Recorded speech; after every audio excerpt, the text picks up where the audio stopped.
Hello everybody, welcome to my channel Chapter Chat, and today we are going to read a poem Enterprise by Nissim Ezekiel. So those who are watching my video, please do subscribe my channel. So Nissim Ezekiel was an Indian Jewish poet who was born on 16 December 1924 and he died on 9 January 2004. So first let me tell you what is the meaning of enterprise. ये enterprise का मतलब क्या होता है?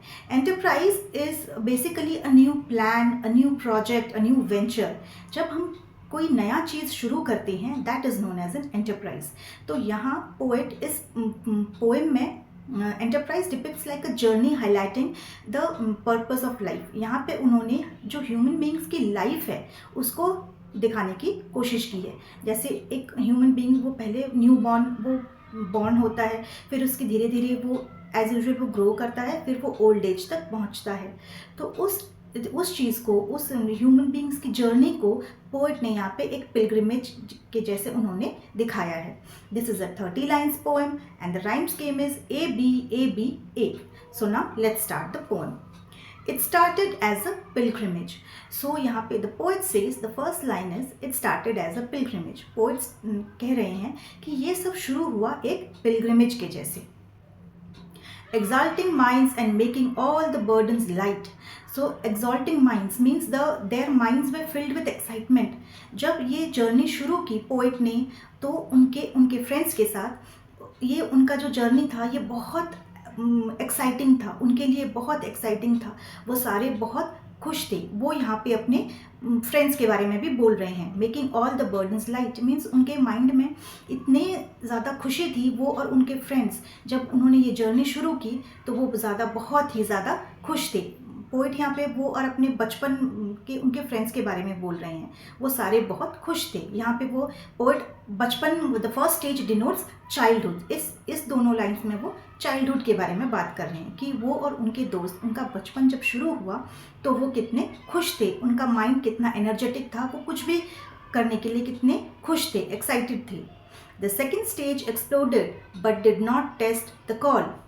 सो here the poet is talking about the second stage. यहाँ पे वो second stage के बारे में कह रहे हैं that he learn many things.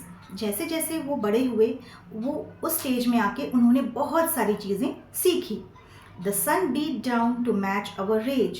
So sun यहाँ पे नेचर का हार्शनेस को दिखाता है. जो नेचर है, सन हॉट होता है, ग्लोइंग होता है, तो यहाँ पे सन की हार्शनेस को दिखाया गया है. सो जो सन था वो बहुत हार्श था, लेकिन ये उसकी गर्मी में भी उस गर्मी में भी ये झुके नहीं और ये आगे बढ़ते गए. We stood it very well. I thought, observed and put down copious notes. So here the poet says that he dealt with all the difficulty. जैसे जैसे वो बढ़ते गए, आगे बढ़ते गए, वो उन्होंने ज़िंदगी की जो डिफ़िकल्टीज़ हैं उन डिफ़िकल्टीज़ में उन्होंने बहुत सारी चीज़ें सीखी. उस डिफ़िकल्टी में भी उन्होंने बहुत सारी चीज़ें सीखी और वो रुके नहीं, वो थक के बैठे नहीं, वो आगे बढ़ते गए. On things that peasant souls and bought. So here the poet says that he has learned many things in his life's journey. उन्होंने लाइफ की जर्नी में बहुत सारी चीज़ें सीखी. On things the peasant sold and bought. Peasants means farmers. क्या क्या चीज़ें खरीदते हैं, क्या क्या चीज़ें बेचते हैं, उन्होंने उन सब चीज़ों के बारे में सीखा. The way of serpents and of goats. The way of serpents. Serpents means snakes और goat जो गोट होते हैं. तो the poet is telling that he also learn about the way how goats and serpents live. जैसे सांप और जो बकरी होते हैं वो कैसे जीते हैं, उनके बारे में भी उन्होंने सीखा. 3 cities where a sage had taught. So as we move ahead, तो पोएट कह रहे हैं जैसे जैसे वो आगे बढ़ते गए उनकी लाइफ में उन्होंने ये भी देखा कि जो एक ऋषि, सेज मीन्स ऋषि, उन्होंने जैसे 3 cities के लोगों को पढ़ाया था, उन्होंने उसके बारे में उनको भी पढ़ाया. सो ये सब चीज़ें उन्होंने, पोएट कह रहे हैं जैसे जैसे वो लाइफ में आगे बढ़ते गए तो ये सब चीज़ों के बारे में भी उन्होंने लाइफ में बहुत कुछ सीखा. But when the difference arose on how to cross a desert patch. So when the difference arose, तो जैसे जैसे वो आगे बढ़ रहे थे तो ऐसा उनके लाइफ में there were difference in thoughts. जैसे जैसे आगे बढ़े उन्होंने देखा कि उनके बीच में और वो जो उनके साथ जो लोग चल रहे थे उन लोगों के बीच में उनके थॉट्स में बहुत सारे डिफरेंसेस आने लगे। जैसे अभी 10 पीपल साथ में कहीं जर्नी पे जा रहे हैं तो 10 लोगों का थॉट सेम तो नहीं होगा, किसी को ये चाहिए किसी को वो चाहिए, तो उनके थॉट्स में डिफरेंस आने लगा। On how to cross a desert patch. Desert patch, here desert patch means bad times in life. तो यहाँ जैसे जैसे वो लोग चल रहे थे, on how to cross a desert patch means life में जब डिफ़िकल्टी आई, बुरा वक्त आया लाइफ में, तो उन लोगों के बीच में डिफरेंसेस आने लगे कि बुरा वक्त को कैसे उसको निकाला जाए, कैसे किया जाए। तो इन सब डिस्कशंस में उनके जो थॉट्स हैं वो मैच नहीं हुए। We lost a friend whose stylish prose was quite the best of all our batch. So here one of the poet's friend, he left. जो सबसे अच्छा प्रोज लिखता था उसने वो ग्रुप छोड़ दिया। एंड उसके डिफरेंट जो थॉट्स थे और बाकियों के जो थॉट्स थे वो मैच नहीं हुए, and some 1 or 2 people they left the group. A shadow falls on us and grows. Here shadow means disagreement or difference in views. तो यहाँ पे पोइट बोल रहे हैं a shadow falls on us and grows means जो difference हुआ, जो thoughts में लोगों के, वो जो ग्रुप में जो लोग थे उनके बीच में जो डिफरेंसेस आए, तो उस डिफरेंसेस के, उस थॉट्स के डिफरेंसेस के वजह से उनमें वो पार्ट्स, मतलब वो they all parted their ways means कोई उधर चला गया, कोई अलग चला गया, तो वो अब साथ नहीं चल पा रहे हैं कि उनके व्यूज़ में बहुत डिफरेंस आ रहा है। Another phase was reached when we were twice attacked and lost our way. तो उनके लाइफ में एक और बार ऐसे हुआ कि अनदर फेज वो ऐसे आया, दे वर ट्वाइस अटैक्ड। ये अटैक का मतलब ये नहीं है कि किसी बर्गलर्स ने या थीफ ने आके उनके ऊपर अटैक किया। ये अटैक ये है कि उन्हीं के बीच में उनके थॉट्स का नहीं मिलना, उनके विचार आपस में नहीं मिल रहे थे, वो अपने आप में लड़ाई उनकी हुई और and they lost their way. A section claimed it liberty to leave the group. A section means कुछ लोग उस ग्रुप में फिर ऐसे थे जो कह रहे थे कि अब वो उस ग्रुप में नहीं रहना चाहते, वो जिस जर्नी में जा रहे हैं साथ में उनके साथ वो सारे जो इकट्ठे जा रहे थे, कुछ सेक्शंस के लोग ऐसे थे जो साथ में नहीं जाना चाहते थे क्योंकि उनमें बहुत लड़ाइयाँ हुई, तो वो कहने लगे कि नहीं, अब मुझे आप लोगों के साथ नहीं जाना। कुछ लोग उसमें से अलग हो गए।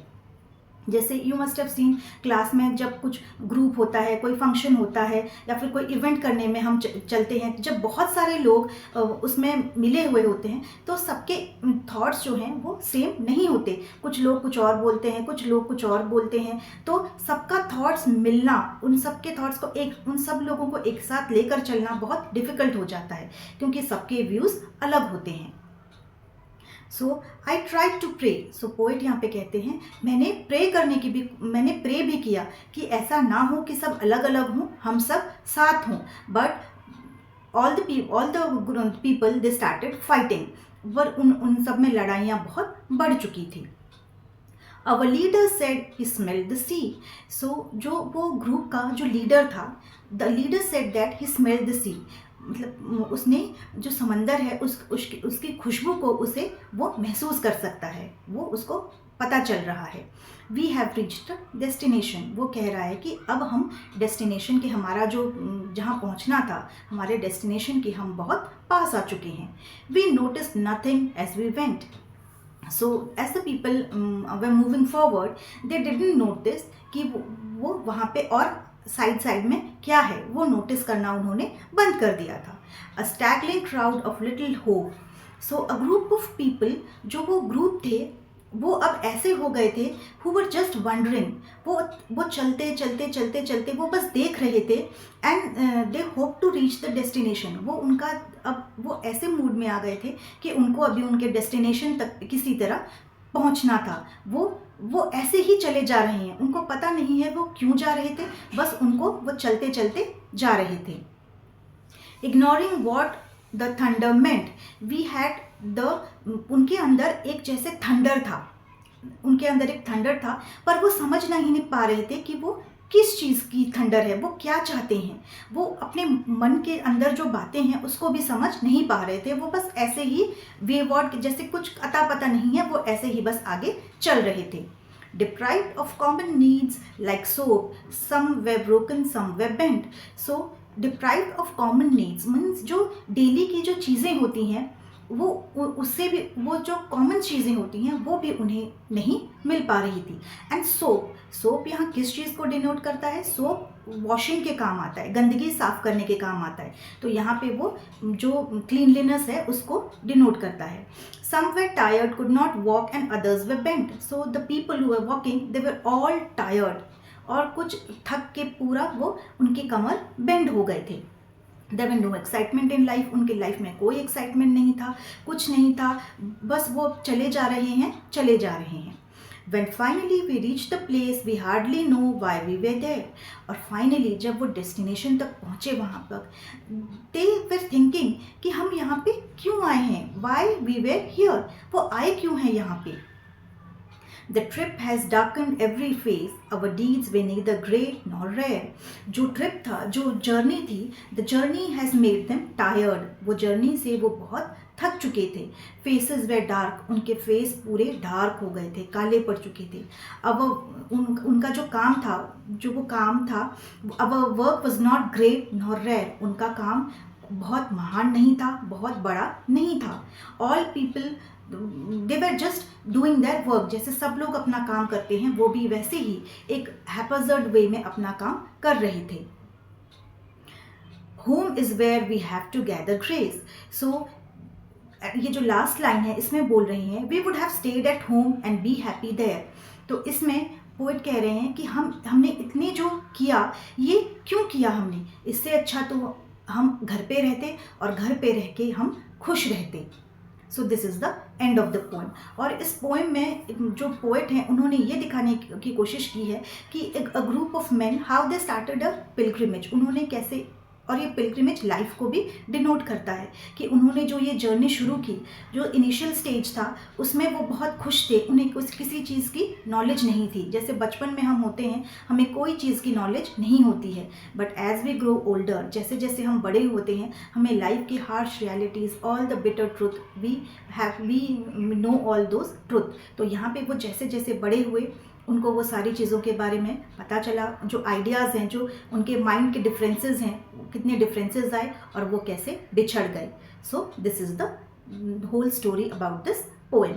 आई होप आपको पोएम समझ में आया हो, and please do subscribe my channel. Thank you.